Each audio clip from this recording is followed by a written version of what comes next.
السلام علیکم عزیز طالبات، آج ہم اردو کے مصوتوں یعنی واول کو اور ان سے بننے والی آوازوں کے عروضی ٹکڑے یعنی سلیبل کے بارے میں جانیں گے، جن کی مدد سے آپ کسی بھی شعر یا نظم کی بحر اور اس کے اوزان جان سکتے ہیں۔ یہ ویڈیو میرے سابقہ لیکچر کا دوسرا حصہ ہے۔ اگر آپ نے میری پہلی ویڈیو ابھی تک نہیں دیکھی تو اس دیے گئے لنک پر جا کر اسے دیکھ سکتے ہیں۔ سب سے پہلے ہم یہ جانیں گے کہ اردو کے مصوتے کتنے اور کون کون سے ہیں، جن کی مدد سے ہم سلیبل کی بنیاد پر آوازوں کے ٹکڑے کرتے ہیں۔ اردو زبان میں 3 اقسام کے مصوتے پائے جاتے ہیں، جن میں 3 مختصر، 8 طویل اور 2 اقسام کے دوہرے مصوتے ہیں۔ مختصر مصوتے جنہیں حرکات بھی کہتے ہیں، مثلاً زبر، زیر، پیش، یہ تمام مصوتے آواز کے مختصر ترین ٹکڑے یعنی فنیم کہلاتے ہیں۔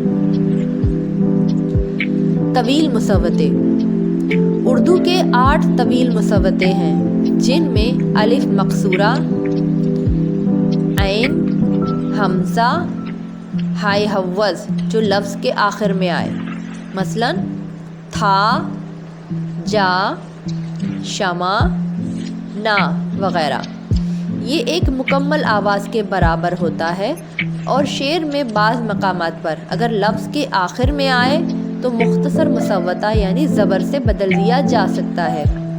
یاد رہے یہ تمام حروف الف کی آواز دیتے ہیں تو یہ ایک ہی مصوتہ ہے۔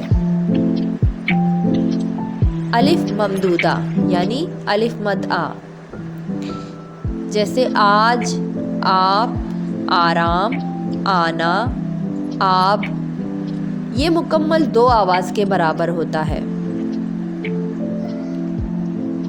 2 یائے معروف، وہ چھوٹی یا جس سے پہلے حرف پر زیر ہو اور جو کھینچ کے واضح طور سے اعلان کے ساتھ پڑھی جائے، مثلاً کھیر، پیر، میر، دین، چین وغیرہ۔ یائے مجہول، اس کو بڑی بھی کہتے ہیں اور اس کی آواز خفیف ہوتی ہے جو کھینچ کر اعلان کے ساتھ نہ پڑھی جائے، مثلاً دیر، بیر، لین، دین۔ یہ بھی بعض جگہ شعر میں استعمال ہونے والے الفاظ میں اگر لفظ کے آخر میں یا درمیان میں آئے تو الف مقصورہ کی طرح مختصر مصوتہ زیر میں بدل دیا جا سکتا ہے۔ یائے لین، اس کی آواز بھی یائے مجہول کی طرح خفیف ہوتی ہے، مگر اس میں یا سے ماقبل حرف پر زبر ہوتا ہے، جیسے بیر، دیر، خیر، میل، چین وغیرہ۔ واو معروف، جس واو سے ماقبل حرف پر پیش ہو اور وہ اعلان کے ساتھ کھینچ کے پڑھی جائے، مثلاً دور، چور، نور، حور، دھول وغیرہ۔ واو مجہول، وہ واو جس کی آواز خفیف ہو اور وہ اعلان کے ساتھ کھینچ کے نہ پڑھی جائے، مثلاً چور، مور، خور، بول۔ یہ بھی الف مقصورہ اور یائے مجہول کی طرح اگر لفظ کے درمیان یا آخر میں آئے تو مختصر مصوتہ سے بدل دیا جا سکتا ہے۔ واو لین، اس کی آواز بھی واو مجہول کی طرح خفیف ہوتی ہے، مگر اس میں واو سے ماقبل حرف پر زبر ہوتا ہے، جیسے دور، غول، قول، غور اور وغیرہ۔ دوہرے مصوتے سیمی واول، اردو میں مصوتوں کی ایک قسم کو دوہرا مصوتہ کہتے ہیں، یعنی 2 مصوتے مل کر ایک آواز والا مصوتہ بناتے ہیں، جیسے کیا، کیوں، کیا میں یا اور الف مل کر ایک آواز بناتے ہیں، اسی طرح کیا کا وزن کا کے برابر ہو جاتا ہے۔ اسی طرح کیوں میں یا اور واو مل کر ایک آواز بناتے ہیں، اس طرح کیوں کا وزن کو کے برابر ہو جاتا ہے۔ کیا کی طرح دھیان بھی دوہرا مصوتہ ہے، دھیان کا وزن دھان کے برابر ہوتا ہے۔ بعض مقامات پر شعر کے وزن کے لیے الف، یا اور واو کی خفیف یا مجہول آوازیں جب لفظ کے درمیان یا آخر میں آئیں تو ان کو حرکات یعنی زبر زیر پیش میں بدل کر وزن میں گھٹایا جا سکتا ہے، جیسا کہ ہم نے پہلے بیان کیا تھا۔ میں نے اپنی پچھلی ویڈیو میں بتایا تھا کہ مصوتوں اور مصمتوں سے ترتیب پانے والے اردو میں دو طرح کے الفاظ یا سیلیبل ہوتے ہیں جن کے عروضی ٹکڑے کیے جا سکتے ہیں، جیسے سبب یعنی دو آواز والے الفاظ اور وتد یعنی تین آواز والے الفاظ۔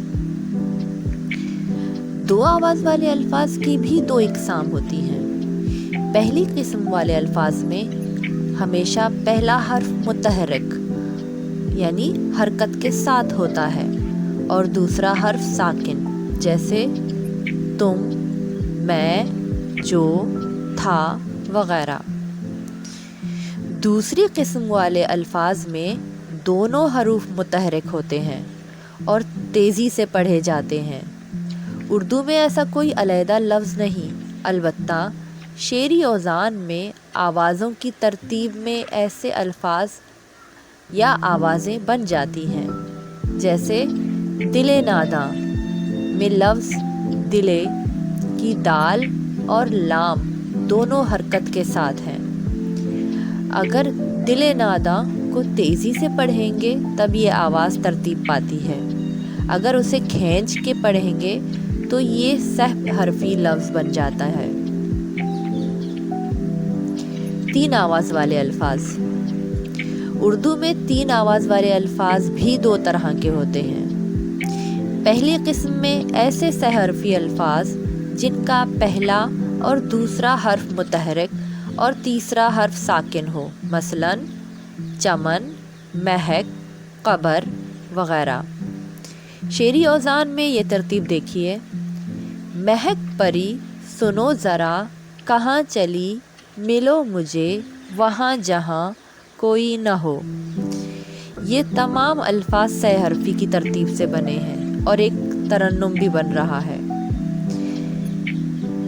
دوسری قسم میں ایسے سہ حرفی الفاظ جن کا پہلا حرف متحرک اور آخری دو حروف ساکن ہوں، مثلاً جان، دام، باغ وغیرہ۔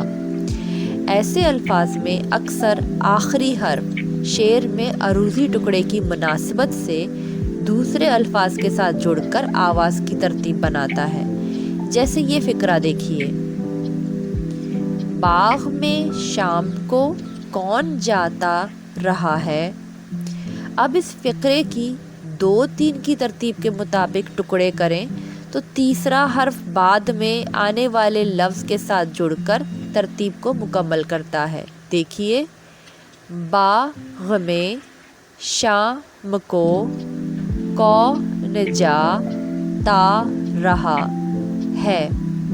اب با 2، غ میں 3، شا 2، مکو 3، کو 2، نجا 3، تا 2، رہا 3 اور ہے 2۔